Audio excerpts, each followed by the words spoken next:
Je me suis glissée dans la chambre de mon frère et je me suis figée. Il dormait profondément et surtout, il ne se doutait pas du tout que c'était peut-être la dernière fois qu'on se voyait. Je me suis penchée sur lui et je lui ai embrassé le front. Mon frère et mes parents vont beaucoup me manquer, mais mon choix est fait. Je ne peux plus vivre dans cette maison. Bonjour tout le monde, je m'appelle Catherine et j'ai 17 ans. Je suis sûre que tout le monde a déjà eu une grosse dispute avec ses parents, au moins une fois. C'est justement après une grosse engueulade comme ça que je me suis enfuie de chez moi, pour ne pas voir à quel point ma famille serait heureuse sans moi. Mais ma vie s'est transformée en un véritable cauchemar. Avoue, elle t'intéresse mon histoire. Alors abonne-toi à la chaîne et écoute-la. Avec Roland, mon petit frère, on a grandi dans une famille exemplaire. Nos parents nous adoraient et ils ne pouvaient pas rester énervés longtemps contre nous, même quand on faisait des conneries. On avait une petite vie insouciante, jusqu'à l'été dernier. À l'école, c'était enfin les vacances et moi, toute heureuse, je suis rentrée chez moi en pensant au voyage qu'on avait prévu. Papa, maman, bon, on fait nos valises? Catherine, ma chérie, je suis désolée, mais cette année, tu dois rester à la maison. Papa a des problèmes au travail et il n'a que de l'argent que pour 3 personnes. Mais c'est pas juste. Après tout, j'avais dit à tous mes camarades de classe que je m'envolerais pour l'océan. Maintenant, tout le monde pensait que j'étais une loser, ou pire encore, une menteuse. Je me suis laissée tomber sur mon lit et j'ai fondu en larmes. Mes parents sont partis avec Roland et je suis restée toute seule dans la maison vide. Mais je ne suis pas restée triste bien longtemps. Très vite, il y a eu quelqu'un qui a sonné à la porte. C'était mon oncle Henri, le frère de mon père et aussi son partenaire commercial. Je ne pense pas avoir connu une personne plus joyeuse que lui. C'est pourquoi j'étais toujours contente de le voir, surtout maintenant que tout le monde m'avait abandonnée. Pourquoi t'es pas encore en maillot de bain? N'enfonce pas le couteau dans la plaie, s'il te plaît. Je viens tout juste de me calmer. Oh, bah alors j'irai tout seul au lac. Je n'ai jamais fait mes valises aussi vite de ma vie. Et après quelques heures de route, on nageait dans un lac, puis on a pris un bain de soleil, tout en discutant de plein de trucs. Il n'avait pas de famille à lui, mais il aimait Roland et moi comme ses propres enfants. Donc il ne m'a pas du tout laissé tomber. Toute la semaine, on s'est amusé autant qu'on pouvait. On a fait du roller, du shopping, lancé du popcorn au cinéma. Le temps est passé super vite, et quand mes parents et mon frère sont revenus, je les ai bombardés de câlins et de bisous. Après tout, je n'étais plus du tout énervée, et ils m'avaient vraiment manqué. On est donc redevenus une petite famille heureuse et amicale. Du moins, c'est ce que j'ai cru au début. Mais après une semaine, j'ai commencé à remarquer que quelque chose avait changé chez mes parents. Papa n'était presque jamais à la maison à cause du travail, et maman a commencé à avoir des accès de colère. J'étais très inquiète de ces changements, mais mon attention était très vite attirée par une bonne nouvelle. Ce jour-là, j'étais en train de trier mes emails, quand je suis tombée sur un message intéressant. Mademoiselle Brooke, nous avons bien reçu votre candidature, et vous invitons à effectuer un stage dans notre entreprise. Mais j'avais déjà complètement oublié que j'avais postulé là-bas. Il y a 6 mois, j'avais postulé pour un stage dans un studio de design cool dans un autre état, et j'y avais envoyé mes croquis. Et imagine ça un peu, j'ai été acceptée. J'étais sûre que mes parents me comprendraient et me soutiendraient, quand ma mère m'a dit « On ne peut pas du tout te laisser partir là-bas, et n'essaie même pas de négocier. Notre décision ne changera pas. » Tous mes rêves se sont effondrés en une seconde. J'ai pleuré toute la nuit, et quand je me suis réveillée, mes parents m'ont annoncé une nouvelle. « Catherine, ton frère a été invité à jouer dans un club de football. Mais c'est dans le Missouri, donc on va devoir déménager. Fais tes valises. » Attends, comme ça on déménage? Mais j'ai une école ici, mes amis, oncle Henri, tout ça. Hier, mes parents m'ont interdit d'aller au stage le plus important de ma vie pour juste quelques mois. Et là, pour un jeu stupide de Roland, ils ont décidé de tout abandonner et de déménager sans hésiter une seule seconde. Mais c'est carrément injuste! Mais ça ne servait à rien d'être têtu. On a mis toutes nos affaires dans le van et on est parti à toute vitesse pour rencontrer une nouvelle vie. Je n'aurais jamais imaginé que ça deviendrait un enfer pareil. Une fois qu'on avait déménagé, mes parents ont commencé à me traiter encore plus mal. J'avais demandé des écouteurs sans fil pour mon anniversaire, mais ils m'ont juste offert un petit gâteau, même si je ne supporte pas le sucré. Alors que Roland a eu un cabriolet rouge pour son 10e anniversaire. Quand l'été est passé, j'ai poussé un soupir de soulagement. Maintenant que je ne serai plus à la maison toute la journée, peut-être que je manquerai plus à mes parents, et que du coup ils seront plus gentils avec moi. Oh, comme j'avais tort. Dès la première semaine, j'ai raté un contrôle de physique. Je me suis énervée et je me suis plaint à papa et maman. Mais au lieu de me soutenir, ils m'ont crié dessus. Tu viens tout juste d'arriver dans une nouvelle école, et tu nous fais déjà honte comme ça? Qu'est-ce que les profs vont penser de toi? Bon, peu importe, on va te donner du temps pour réparer tout ça. Tu ne sors plus pendant 1 mois.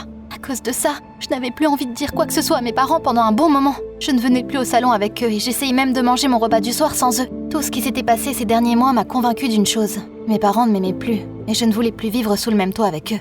Dès qu'ils se sont endormis, j'ai fourré les choses les plus nécessaires dans mon sac à dos. J'ai embrassé mon frère qui dormait paisiblement et je me suis dirigée vers la sortie sur la pointe des pieds. Au revoir chez moi. Je ne reviendrai pas. Par contre, je ne savais pas du tout où aller. J'ai marché dans des rues inconnues et j'ai vite commencé à trembler de froid. Je devais à tout prix passer la nuit, mais évidemment, il n'y avait pas un seul café d'ouvert. Complètement désespérée, je me suis assise sur le trottoir et j'ai pleuré. Quand j'ai été aveuglée par des phares d'une voiture, j'ai fermé les yeux couvrant mon visage avec mes mains. Puis j'ai entendu une voix familière. « Catherine, monte, je vais te conduire !» J'étais folle de bonheur, c'était oncle Henri. J'ai sauté dans la voiture et je l'ai serré fort dans mes bras. Une fois que je m'étais calmée, je lui ai demandé « Mais comment tu es arrivée ici ?» Eh bien, mes proches bien-aimés me manquaient. Qu'est-ce que je pouvais faire d'autre ici?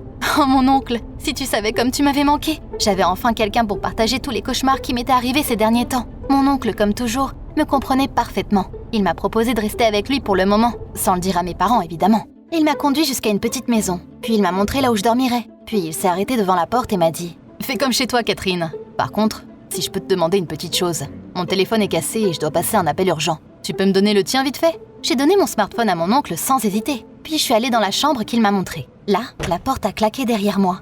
J'ai entendu la clé tourner dans le trou de la serrure. Qu'est-ce qui se passe là? Il venait de m'enfermer? J'ai essayé d'ouvrir avec la poignée, mais la porte n'a pas bougé. Henri, qu'est-ce que tu fais? Henri, réponds-moi! Mais il ne m'a pas du tout répondu. Donc, oncle Henri, mon ami le plus proche, m'a trahi. Il a pris mon téléphone dans l'intention d'appeler mes parents pour qu'ils me ramènent. J'ai regardé autour de moi. Franchement, il aurait pu choisir une meilleure prison pour moi. Il n'y avait pas de fenêtre, pas de meubles, pas de télévision dans la chambre. Par contre, de la poussière et des toiles d'araignée, ça y en avait. Je ne pouvais rien faire, donc je me suis assise par terre et j'ai attendu sagement. Mais 3 heures plus tard, il n'y avait toujours personne. J'ai encore frappé à la porte. « Oncle Henri, j'ai très soif !» Mais encore une fois, personne ne m'a répondu. C'est là que la panique a pris le contrôle de moi. J'ai commencé à frapper la porte et les murs de toutes mes forces, tout en criant hyper fort. Et seulement une demi-journée plus tard, il est apparu sur le seuil de la chambre avec un plateau. Il y avait un verre d'eau et une assiette de bouillie dégoûtante. « Oncle, pourquoi tu me punis comme ça? Qu'est-ce que j'ai fait? Quand est-ce que maman et papa viennent ?» Mais mon oncle a juste fait semblant de ne pas entendre mes questions et est reparti. C'était la première fois de ma vie que j'avais aussi peur et mal. Tout ce que mes parents m'avaient fait n'était rien comparé à ce que mon oncle me faisait vivre là. Je me suis donc dit que je donnerais n'importe quoi au monde pour être à nouveau avec eux, même si j'étais mal aimée. Je ne sais pas combien de temps je suis restée assise par terre en larmes, quand j'ai entendu que quelque chose de très étrange se passait devant la porte. J'ai entendu mon oncle crier, les bruits d'une lutte et de verres brisés. Je me suis relevée, puis je me suis collée contre la porte et je me suis armée de la seule chose qui restait dans la pièce, un verre vide. J'avais l'impression que mon cœur pouvait sortir de ma poitrine à tout moment. Ma tête tournait et mes jambes tremblaient. Ensuite, les bruits terribles se sont calmés et la porte de ma chambre s'est ouverte. J'ai fait un pas et la pièce minable a commencé à sombrer lentement dans l'obscurité. Quand j'ai ouvert les yeux, j'ai vu les visages effrayés de mes parents devant moi. Les événements de cette nuit-là m'ont traversé la tête en un instant et j'ai sauté du lit de peur. N'aie pas peur ma chérie, c'est fini. Tu es de retour chez nous en toute sécurité. Maman, mais qu'est-ce qui s'est passé? Je m'attendais à entendre une explication, mais pas celle-ci. Tout a commencé cet été. Juste avant les vacances, on a découvert que Ronald avait une petite tumeur à la tête. Évidemment, tout voyage était hors de question.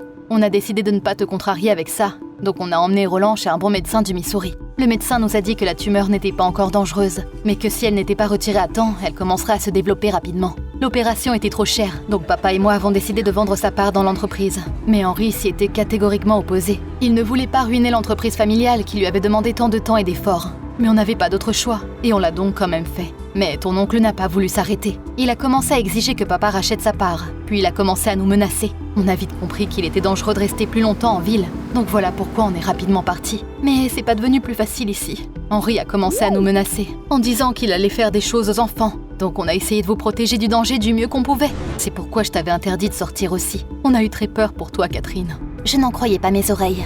Donc oncle Henri, cet homme si bienveillant, qui a essayé des chapeaux de rôle avec moi, m'a éclaboussé dans le lac et a fait plein de choses folles et mignonnes, était capable de quelque chose d'aussi horrible? Mais on ne peut pas contredire les faits.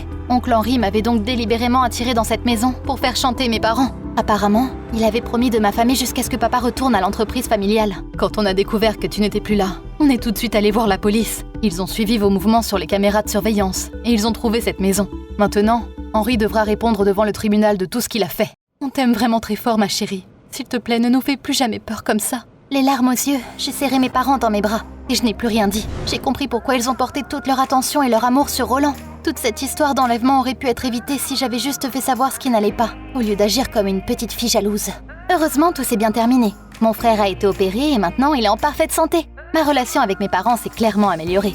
Il n'y a qu'une seule question qui me reste en tête. Est-ce que je pourrais pardonner oncle Henri un jour? Tu me conseilles quoi, toi?